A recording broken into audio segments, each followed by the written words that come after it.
কি করলে ভালো হয়, কি না করলে ভালো হয়, আমাদেরকে যে জবাবদিহিতাও করতে পারলো এবং আমরাও যে সুন্দরভাবে একটা মত আলোচনা হইল, এরকম ডিবেট খুব প্রয়োজন। এবং এই ডিবেট ঠিকভাবে হতো না বলেই মনে হয় আমাদের দেশের এই সিচুয়েশন ছিল। ধর্ম বর্ণ নির্বিশেষে সমাজের তরুণ ও প্রবীণদের সমন্বয়ে কক্সবাজারের শান্তি ও সম্প্রীতির সংলাপ অনুষ্ঠিত হয়েছে।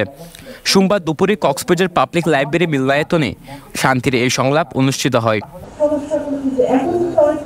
মানুষের জন্য ফাউন্ডেশন এর সহযোগিতায় উইথ এঙ্গেজমেন্ট ফর ডেমোক্রেসির কর্মসূচির অধীনে ফিল্মস ফর পিস ফাউন্ডেশন এই সংলাপের আয়োজন করেছে, যেখানে কক্সবাজার জেলার বিভিন্ন শ্রেণী পেশার মানুষ অংশগ্রহণ করেন।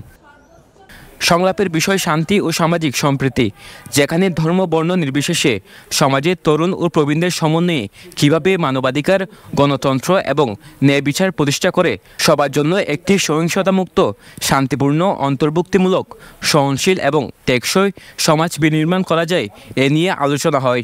আমরা আলাপ করেছি যে কোনো কাজের একটা জবাবদিহিতার একটা সংস্কৃতি তুলে ধরতে হবে, ছোট হোক বড় হোক, যে কোনো কাজেই আমরা যদি সব কাজেই সবাইকে জবাবদিহিতার আওতায় নিয়ে আসতে পারি, তাহলে মানুষ ভুল করলেও সেগুলো শুধরানোর একটা সুযোগ হবে।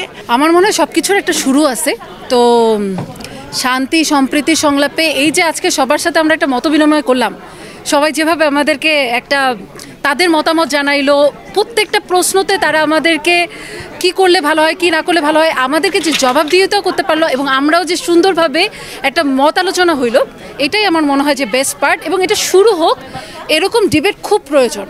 শান্তি ও সম্প্রীতি সমাবেশে দুটি অধিবেশন অনুষ্ঠিত হয়। প্রথম অধিবেশনের আলোচনা শান্তিপূর্ণ সহাবস্থান, সামাজিক সংহতি ও গণমাধ্যমের ভূমিকা।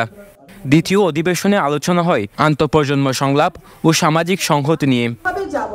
ভিন্ন ধর্ম, বর্ণ ও প্রজন্মের মধ্যে সুসম্পর্ক গড়ে তোলা এবং সামাজিক সংহতি বজায় রাখা অত্যন্ত জরুরি বলে মনে করছেন ফিল্মস ফর পিস ফাউন্ডেশনের নির্বাহী পরিচালক পারভেজ সিদ্দিকী।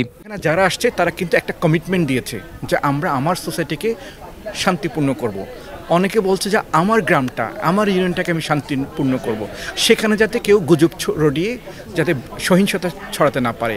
সে কারণে এটা মাত্র শুরু, এবং আমরা বলেছি যে এটা একমাত্র আমাদের মাধ্যমে সম্ভব না, আমাদের সবাইকে নিয়ে, কাউকে বাদ দিয়ে না, আমাদের সবাইকে নিয়ে এটা করতে হবে। এখানে মিডিয়ার ভূমিকা আছে, তরুণদের ভূমিকা আছে, মুরব্বীদের ভূমিকা আছে, বিভিন্ন যে ধর্মীয় সম্প্রদায় আছে তাদেরও ভূমিকা আছে।